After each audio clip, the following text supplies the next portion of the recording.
মধ্যপ্রাচ্যে মার্কিন ইরান সামরিক সংঘাত নজিরবিহীন দিকে মোড় নিয়েছে। ওমানের হরমুজ প্রণালীর নিয়ন্ত্রণ নেওয়ার ঘোষণা দিয়েছে মার্কিন যুক্তরাষ্ট্র। মার্কিন প্রেসিডেন্ট ডোনাল্ড ট্রাম্পের এই রণহুঙ্কারের মাত্র কয়েক মিনিটের ব্যবধানে পাল্টা পদক্ষেপ হিসেবে গুরুত্বপূর্ণ এই আন্তর্জাতিক নৌপথটি সম্পূর্ণ বন্ধ ঘোষণা করেছে ইরান। দুই দেশের এই মুখোমুখি অবস্থানের কারণে বিশ্বজুড়ে জ্বালানি তেল সরবরাহ ও আন্তর্জাতিক বাণিজ্যে বড় ধরনের স্থবিরতার আশঙ্কা দেখা দিয়েছে। গত সপ্তাহে ইরানের সাথে চলমান যুদ্ধবিরতি শেষ ঘোষণা করার পর সোমবারও ইরানি লক্ষ্যবস্তুগুলোতে তীব্র বিমান হামলা অব্যাহত রেখেছে মার্কিন বাহিনী। মার্কিন গণমাধ্যম ফক্স নিউজের এক সাক্ষাৎকারে ডোনাল্ড ট্রাম্প দাবি করেন, এই হামলায় ইরানের নৌবাহিনী, বিমান বাহিনী এবং ক্ষেপণাস্ত্র সক্ষমতা প্রায় সম্পূর্ণ ধ্বংস হয়ে গেছে। এছাড়া প্রণালীর নিয়ন্ত্রণ নিয়ে ট্রাম্প বলেন, আমরা হরমুজ প্রণালীর পূর্ণ নিয়ন্ত্রণ নিচ্ছি। ইরানের আর কোনো সক্ষমতা অবশিষ্ট নেই। ইরানকে আমাদের আরও ৪৭ বছর আগেই গোড়া থেকে উপড়ে ফেলা উচিত ছিল। ট্রাম্প রসিকতা করে ইরানের বিরুদ্ধে এই অভিযানের নাম দিয়েছেন guardian angel of the strait বা প্রণালীর অভিভাবক দেবদূত। তিনি জানান, এখন থেকে আর বিনা পয়সায় হরমুজের এই রুট পাহারা দেবে না মার্কিন সেনা।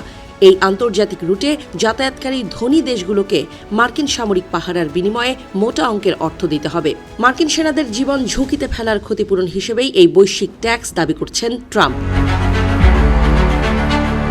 তিনি জানান, যুদ্ধবিরতি ভাঙার আগে ইরানি নেতাদের সাথে মার্কিন কর্মকর্তাদের টানা ১১ ঘণ্টার একটি বৈঠক হয়। সেখানে সবগুলো শর্তে উভয় পক্ষ একমত হলেও ইরান শেষ মুহূর্তে চুক্তির শর্ত পরিবর্তন করতে চায়। আর এ কারণেই আলোচনা ভেস্তে যায় এবং যুদ্ধ শুরু হয়। ট্রাম্পের এই মন্তব্যের পরপরই পাল্টা প্রতিরোধ গড়ে তোলে তেহরান। সামাজিক যোগাযোগ মাধ্যম এক্সে একটি জরুরি বিজ্ঞপ্তি জারি করে হরমুজ প্রণালী সম্পূর্ণ বন্ধ ঘোষণা করেছে ইরানের Persian Gulf strait authority PGSA। মার্কিন বাহিনীর বৈরী কার্যকলাপের কারণে এই মুহূর্তে হরমুজ প্রণালী দিয়ে কোনো জাহাজের পারাপার সম্ভব নয়। পরিস্থিতি স্বাভাবিক না হওয়া পর্যন্ত এই নিষেধাজ্ঞা বহাল থাকবে।